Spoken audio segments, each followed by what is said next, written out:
En ligne avec Isabelle. Bonjour, soyez la bienvenue sur l'antenne d'Europe 1, Isabelle. Bonjour Olivier. Bonjour. Je précise que vous n'êtes pas la même Isabelle que nous avons eue en début d'émission. Alors donc, quel âge avez-vous et d'où nous appelez-vous, Isabelle? Alors j'ai 55 ans et je vous appelle de Caen. D'accord. Caen, en Normandie, puisque nous ne disons plus maintenant ni Haute-Normandie, ni Basse-Normandie. Je l'ai appris l'autre jour. Vous pratiquez le jeûne depuis 10 ans, mais seulement une fois par an. Vous avez beaucoup réfléchi avant de vous lancer dans cette expérience.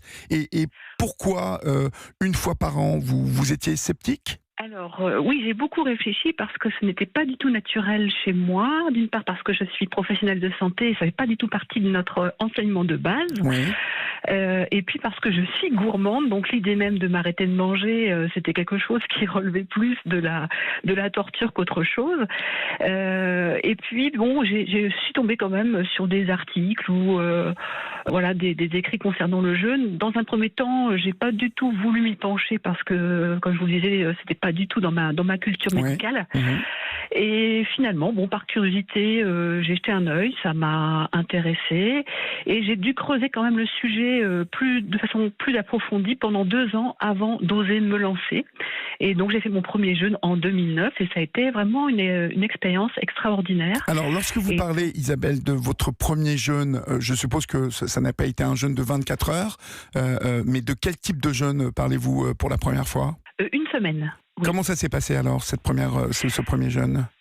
Alors très bien, mais je voulais absolument le faire auprès de gens qui maîtrisaient bien le sujet. Oui. Donc je l'ai fait en groupe, dans un centre dédié à cela et encadré par des gens qui maîtrisent vraiment bien le sujet. Alors encadré non pas par un personnel médical, parce qu'en France c'est pas encore tellement développé, donc du coup ce sont plutôt des associations qui sont adhérentes à la fédération Jeûne et Randonnée pour les principaux organismes. Mmh. Mais voilà, ceux en tout cas qui sont reconnus comme étant les plus fiables, parce qu'il faut quand même se méfier, puisqu'il y a beaucoup de propositions entourant ce type d'expérience et justement certaines expériences qui peuvent se révéler dangereuses. Donc du coup voilà, moi j'avais voulu me tourner vers des organismes fiables qui adhéraient à la fédération Jeûne et Randonnée. Et donc voilà, j'ai retrouvé un groupe, de personnes que je ne connaissais pas, et nous avons jeûné tous ensemble pendant une semaine. Et donc voilà, ce qui était important, c'est qu'il y avait la randonnée qui était associée au jeûne. Ça, c'était important d'avoir une activité physique, tout simplement pour que l'organisme n'aille pas chercher trop de protéines dans les fibres musculaires. Il faut maintenir un capital musculaire, donc l'activité physique est importante. Donc ça peut paraître un peu étonnant qu'on bouge comme ça tout en ne mangeant rien, mais c'est une réalité. Et moi, j'étais étonnée de me rendre compte que finalement, c'est assez facile finalement. Dans le début de cette émission, vous avez entendu Isabelle dire que finalement toutes ces activités physiques stimulaient plutôt alors la tête et finalement amélioraient le fait de supporter ce jeûne. Donc vous semblez partager la même sensation. Tout à fait. Alors, il y a quand même quelques minutes au démarrage qui sont un petit peu difficiles parce que l'organisme se met un peu en mode veille, en mode repos. Donc le matin, on sent bien qu'on a une petite tension, on est un petit peu faible, mais assez rapidement, en se mettant en mouvement,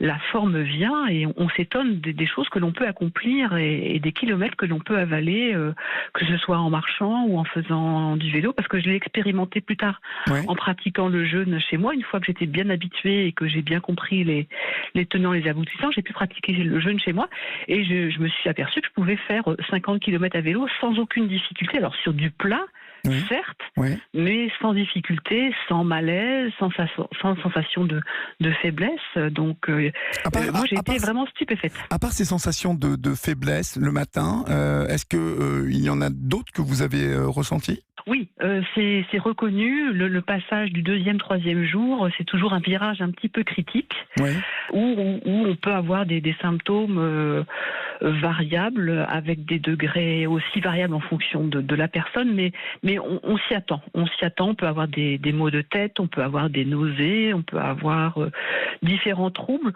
qui ne durent pas. Mais voilà, faut s'y attendre. On nous avertit. Moi, j'y étais préparée et bon. À titre personnel, ça se passe relativement bien, mais je sais qu'il y a toujours cette petite phase d'inconfort à passer, et puis après, tout va bien, quoi. Le corps finit par s'adapter. Je me tourne vers vous, Yvon Lemao.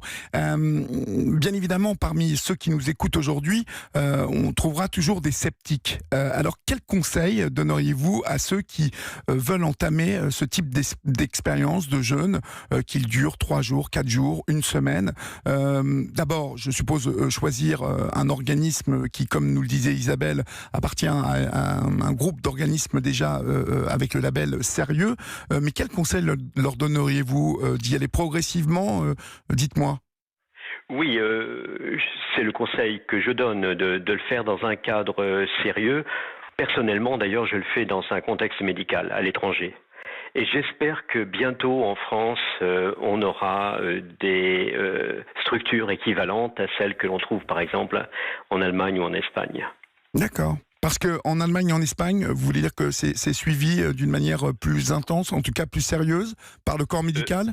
Alors, il n'y a pas l'opposition qu'il y a en France. Ouais. Alors cette opposition, elle est liée à un problème qui a été effleuré tout à l'heure, qui est celui de, je crois que c'est par Isabelle numéro 2. Oui. En fait, on perd des protéines. Oui. Et pour le corps médical, alors je comprends l'inquiétude du corps médical parce que les médecins sont confrontés parfois à des demandes de jeûne par des patients qui sont complètement dénutris, et ce qui est évidemment un scénario très inquiétant. Je ne me permettrai pas, je ne suis pas médecin, je suis chercheur, de donner des conseils d'ordre médical, sinon le conseil d'être encadré. Oui. par des médecins. Et donc c'est ce qui fait peur à beaucoup de médecins, de jeûne imprudent parce que réalisé par des personnes déjà très dénutries. En tout cas, je précise que si je vous demande ces conseils cet après-midi sur Europe 1, c'est que vous avez expérimenté de manière progressive et en plus à partir de la nature, du comportement animal, et que la manière dont vous avez expérimenté progressivement ce jeûne est particulièrement intéressante, et qu'elle a été particulièrement, je dirais, prudente. C'est en tout cas vraiment l'impression que vous m'avez donnée tout à l'heure au début de votre témoignage. Merci beaucoup Isabelle pour votre appel et pour votre témoignage cet après-midi sur l'antenne d'Europe 1. Et pour conclure